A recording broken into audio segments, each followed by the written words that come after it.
একটা অজপাড়া গ্রাম। এই গ্রামের নাম গোয়াকারা। আর এই গ্রামে একটি শ্মশান আছে, যেটাকে সবাই ভূতের শ্মশান নামে চিনে। গ্রামের বড়রা বলেন, কেউ এই রাস্তা দিয়ে একবার হেঁটে গেলে সে আর বেঁচে ফিরে না। কিন্তু কৃষক মানিক আর তার ছেলে শুভ, তারা জানতো না সেদিন রাতে তাদের জন্য অপেক্ষা করছে এক ভয়াবহ অভিজ্ঞতা। দিনভর কাজ করছিল মানিক আর তার ছেলে শুভ।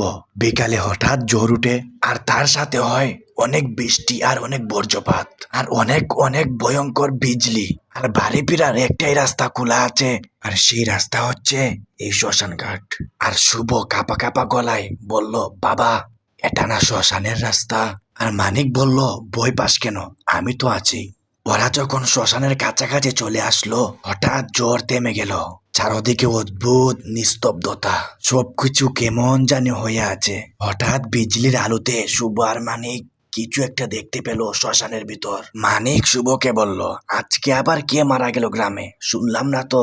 একটু এগুতেই তারা শ্মশানের আরো কাছাকাছি চলে আসলো। শ্মশানের কাছে এসে তারা যা দেখলো, তারা নিজের দু চোখেও বিশ্বাস করতে পারলো না।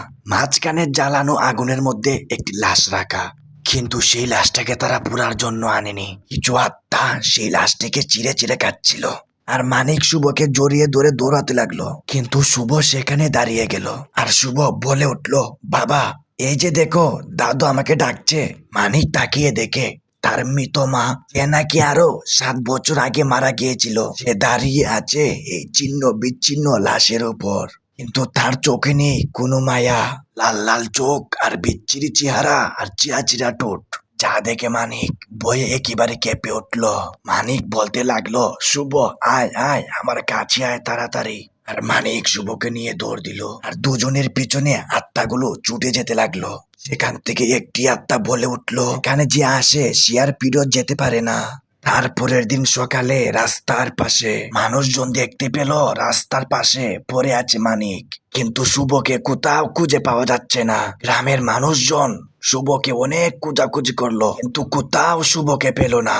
গল্প শেষে সবার কাছে একটাই অনুরোধ, গল্পটা কেমন লাগলো কমেন্টে বলে যাবেন, চ্যানেলটি সাবস্ক্রাইব করে দিবেন।